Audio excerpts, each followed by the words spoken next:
24 का चुनाव दुनिया का सबसे बड़ा चुनाव था। दुनिया के किसी भी देश में इतना बड़ा चुनाव कभी नहीं हुआ, जिसमें 65 करोड़ लोगों ने वोट डाले हैं। मैं चुनाव आयोग और मतदान की प्रक्रिया से जुड़े हर व्यक्ति को इसके लिए बधाई देता हूं। मेरे प्यारे देशवासियों, आज 30 जून का यह दिन बहुत ही महत्वपूर्ण है। इस दिन को हमारे आदिवासी भाई बहन हूल दिवस के रूप में मनाते हैं। यह दिन वीर सिद्धो कान्हू के अदम्य साहस से जुड़ा है, जिन्होंने विदेशी शासकों के अत्याचार का पुरजोर विरोध किया था। वीर सिद्धो कान्हू ने हजारों संथाली साथियों को एकजुट करके अंग्रेजों का जी जान से मुकाबला किया। और जानते हैं ये कब हुआ था? ये हुआ था 1855 में, यानी ये 1857 में भारत के प्रथम स्वतंत्रता संग्राम से भी 2 साल पहले हुआ था। तब झारखंड के संथाल परगना में हमारे आदिवासी भाई बहनों ने विदेशी शासकों के खिलाफ हथियार उठा लिया था। हमारे संथाली भाई बहनों पर अंग्रेजों ने बहुत सारे अत्याचार किए थे, उन पर कई तरह के प्रतिबंध भी लगा दिए थे। इस संघर्ष में अद्भुत वीरता दिखाते हुए वीर सिद्धो और कान्हू शहीद हो गए। झारखंड की भूमि के इन अमर सपूतों का बलिदान आज भी देशवासियों को प्रेरित करता है। आइए सुनते हैं संथाली भाषा में इन्हें समर्पित एक गीत का अंश।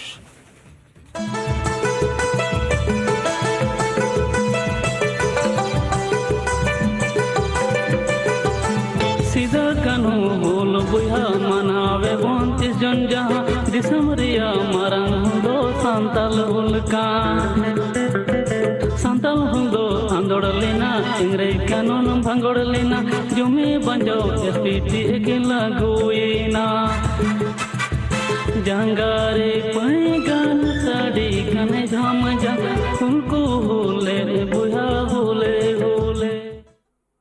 मेरे प्यारे साथियों, अगर मैं आपसे पूछूं कि दुनिया का सबसे अनमोल रिश्ता कौन सा होता है, तो आप जरूर कहेंगे मां। हम सबके जीवन में मां का दर्जा सबसे ऊंचा होता है। मां हर दुख सहकर भी अपने बच्चे का पालन पोषण करती है। हर मां अपने बच्चे पर हर स्नेह लुटाती है। जन्मदात्री मां का ये प्यार हम सब पर एक कर्ज की तरह होता है, जिसे कोई चुका नहीं सकता। मैं सोच रहा था, हम मां को कुछ दे तो सकते नहीं, लेकिन और कुछ कर सकते हैं क्या? इसी सोच में से इस वर्ष विश्व पर्यावरण दिवस पर एक विशेष अभियान शुरू किया गया है। इस अभियान का नाम है एक पेड़ मां के नाम। मैंने भी एक पेड़ अपनी मां के नाम लगाया है। मैंने सभी देशवासियों से, दुनिया के सभी देशों के लोगों से ये अपील की है कि अपनी मां के साथ मिलकर या उनके नाम पर एक पेड़ जरूर लगाएं। और मुझे ये देखकर बहुत खुशी है कि मां की स्मृति में या उनके सम्मान में पेड़ लगाने का अभियान तेजी से आगे बढ़ रहा है।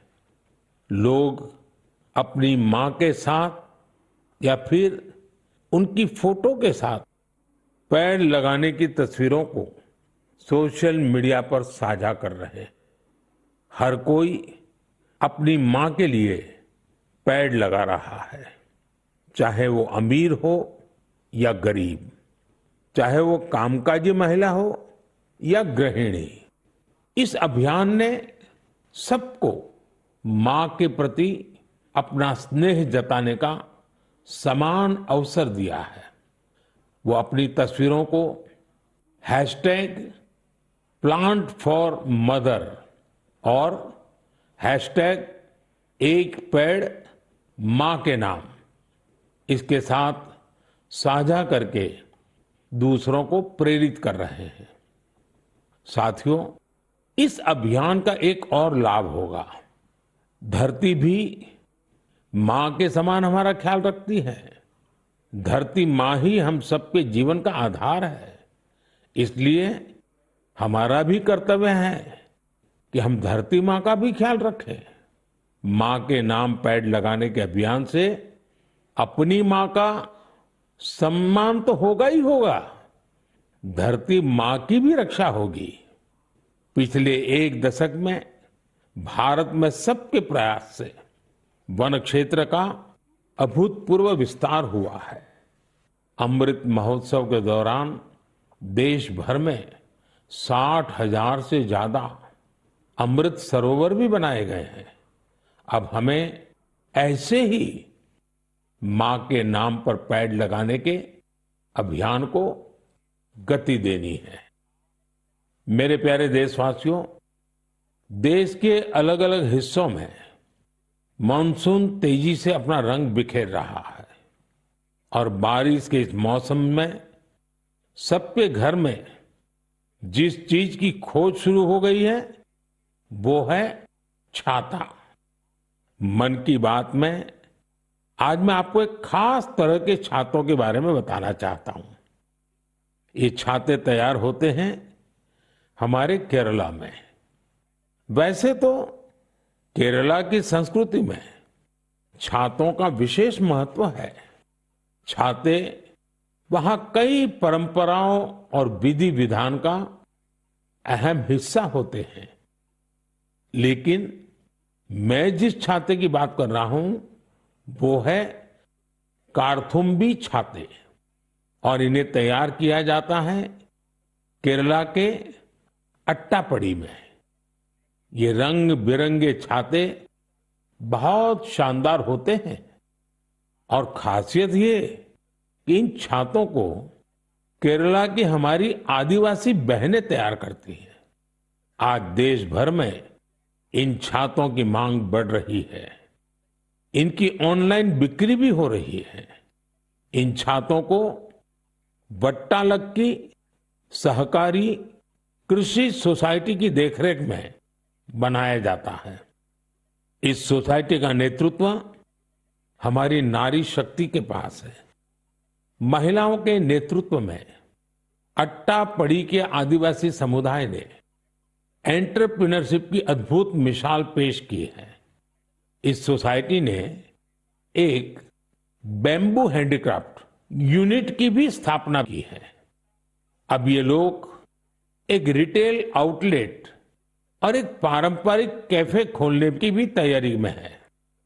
इनका मकसद सिर्फ अपने छाते और अन्य उत्पाद बेचना ही नहीं है, बल्कि ये अपनी परंपरा, अपनी संस्कृति से भी दुनिया को परिचित करा रहे हैं। आज कार्थुम्बी छाते केरला के एक छोटे से गांव से लेकर मल्टीनेशनल कंपनियों तक का सफर पूरा कर रहे हैं। लोकल के लिए वोकल होने का इससे बेहतरीन उदाहरण और क्या होगा।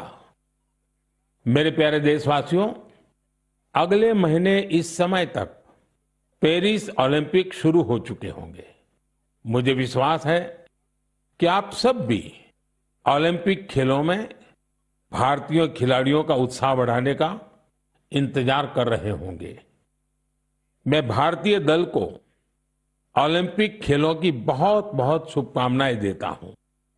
हम सबके मन में टोक्यो ओलंपिक की यादें अब भी ताजा हैं। टोक्यो में हमारे खिलाड़ियों के प्रदर्शन ने हर भारतीय का दिल जीत लिया था। टोक्यो ओलंपिक के बाद से ही हमारे एथलीट्स पेरिस ओलंपिक की तैयारियों में जी जान से जुटे हुए थे। सभी खिलाड़ियों को मिला दें तो इन सब ने करीब 900 इंटरनेशनल कंपटीशन में हिस्सा लिया है। ये काफी बड़ी संख्या है। साथियों, पेरिस ओलंपिक में आपको कुछ चीजें पहली बार देखने को मिलेगी। शूटिंग में हमारे खिलाड़ियों की प्रतिभा निखरकर सामने आ रही है। टेबल टेनिस में मैन और विमेन दोनों टीमें क्वालिफाई कर चुकी हैं। भारतीय शॉटगन टीम में हमारी शूटर बेटियां भी शामिल है।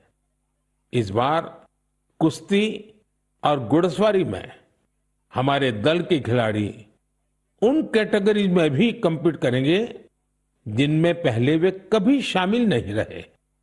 इससे आप ये अनुमान लगा सकते हैं कि इस बार हमें खेलों में अलग लेवल का रोमांच नजर आएगा। आपको ध्यान होगा, कुछ महीने पहले वर्ल्ड पारा एथलेटिक्स चैंपियनशिप में हमारी बेस्ट परफॉर्मेंस रही है। वहीं चेस और बैडमिंटन में भी हमारे खिलाड़ियों ने परचम लहराया है।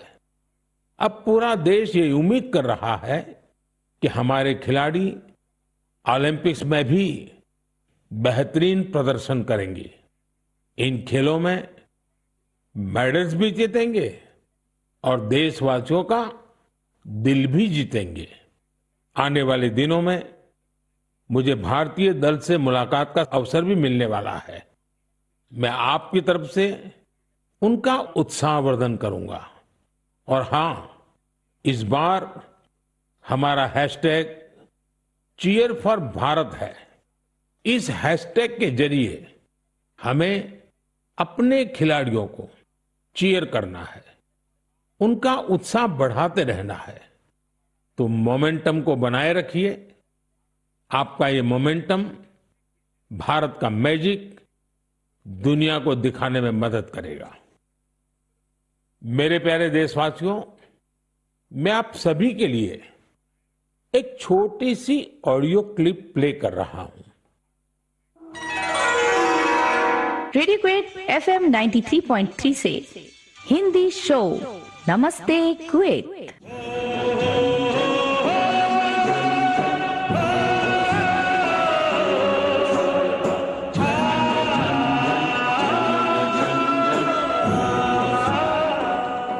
एक ऐसा कार्यक्रम जिसमें हम बात करेंगे कुवैत भारत संबंध के बारे में, कुवैत भारत संस्कृति के बारे में और उस रिश्ते के बारे में जो दोनों देशों को अलग अलग क्षेत्रों में जोड़ता है। इस रेडियो कार्यक्रम को सुनकर आप भी हैरत में पड़ गए ना? तो आइए आपको इसके पीछे की पूरी बात बताते हैं। दरअसल ये कुवैत रेडियो के एक प्रसारण की क्लिप है। अब आप सोचेंगे कि बात हो रही है कुवैत की, तो वहां हिंदी कहां से आ गई? दरअसल कुवैत सरकार ने अपने नेशनल रेडियो पर एक विशेष कार्यक्रम शुरू किया है और वो भी हिंदी में। कुवैत रेडियो पर हर रविवार को इसका प्रसारण आधे घंटे के लिए किया जाता है। इसमें भारतीय संस्कृति के अलग अलग रंग शामिल होते हैं। हमारी फिल्में और कला जगत से जुड़ी चर्चाएं वहां भारतीय समुदाय के बीच बहुत लोकप्रिय हैं। मुझे तो यहां तक बताया गया है कि कुवैत के स्थानीय लोग भी इसमें खूब दिलचस्पी ले रहे हैं। मैं कुवैत की सरकार और वहां के लोगों का हृदय से धन्यवाद करता हूं, जिन्होंने ये शानदार पहल की है। साथियों, आज दुनिया भर में हमारी संस्कृति का जिस तरह गौरवगान हो रहा है, उससे किस भारतीय को खुशी नहीं होगी? अब जैसे तुर्कमेनिस्तान में इस साल मई में वहां के राष्ट्रीय कवि की 300वीं जन्म जयंती मनाई गई। इस अवसर पर तुर्कमेनिस्तान के राष्ट्रपति ने दुनिया के 24 प्रसिद्ध कवियों की प्रतिमाओं का अनावरण किया। इनमें से एक प्रतिमा गुरुदेव रविंद्रनाथ टैगोर जी की भी है। ये गुरुदेव का सम्मान है, भारत का सम्मान है। इसी तरह जून के महीने में 2 कैरेबियाई देश सूरीनाम और सेंट विंसेंट एंड द ग्रेनाडीज ने अपने इंडियन हेरिटेज को पूरे जोश और उत्साह के साथ सेलिब्रेट किया। सूरीनाम में हिंदुस्तानी समुदाय हर साल 5 जून को इंडियन अराइवल डे और प्रवासी दिन के रूप में मनाता है। यहां तो हिंदी के साथ ही भोजपुरी भी खूब बोली जाती है। सेंट विंसेंट एंड द ग्रेनाडीज में रहने वाले हमारे भारतीय मूल के भाई बहनों की संख्या भी करीब 6000 है। उन सबको अपनी विरासत पर बहुत गर्व है। 1 जून को इन सब ने इंडियन अराइवल डे को जिस धूमधाम से मनाया, उससे उनकी ये भावना साफ झलकती है। दुनिया भर में भारतीय विरासत और संस्कृति का जब ऐसा विस्तार दिखता है तो हर भारतीय को गर्व होता है। साथियों, इस महीने पूरी दुनिया ने 10वें योग दिवस को भरपूर उत्साह और उमंग के साथ मनाया है। मैं भी जम्मू कश्मीर के श्रीनगर में आयोजित योग कार्यक्रम में शामिल हुआ था। कश्मीर में युवाओं के साथ साथ बहनों बेटियों ने भी योग दिवस में बढ़ चढ़ करके हिस्सा लिया। जैसे जैसे योग दिवस का आयोजन आगे बढ़ रहा है, नए नए रिकॉर्ड्स बन रहे हैं। दुनिया भर में योग दिवस ने कई शानदार उपलब्धियां हासिल की हैं। सऊदी अरब में पहली बार एक महिला अल हनौफ साद जी ने कॉमन योगा प्रोटोकॉल को लीड किया। ये पहली बार है जब किसी सऊदी महिला ने किसी मेन योगा सेशन को इंस्ट्रक्ट किया हो। इजिप्ट में इस बार योग दिवस पर एक फोटो कंपटीशन का आयोजन किया गया। नील नदी के किनारे, रेड सी के बीचेज पर और पिरामिडों के सामने योग करते लाखों लोगों की तस्वीरें बहुत लोकप्रिय हुई। अपने मार्बल बुद्धा स्टैचू के लिए प्रसिद्ध म्यांमार का मारा विजया पैगोडा कॉम्प्लेक्स दुनिया में मशहूर है। यहां भी 21 जून को शानदार योगा सेशन का आयोजन हुआ। बहरीन में दिव्यांग बच्चों के लिए एक स्पेशल कैंप का आयोजन किया गया। श्रीलंका में यूनेस्को हेरिटेज साइट के लिए मशहूर गोल्फ फोर्ट में एक यादगार योगा सेशन हुआ। अमेरिका के न्यूयॉर्क में ऑब्जर्वेशन डेक पर भी लोगों ने योग किया। मार्शल आइलैंड पर भी पहली बार बड़े स्तर पर हुए योग के कार्यक्रम में यहां के राष्ट्रपति जी ने भी हिस्सा लिया। भूटान के थिम्पू में भी एक बड़ा योग दिवस का कार्यक्रम हुआ, जिसमें मेरे मित्र प्रधानमंत्री टोबगे भी शामिल हुए। यानी दुनिया के कोने कोने में योग करते लोगों के विहंगम दृश्य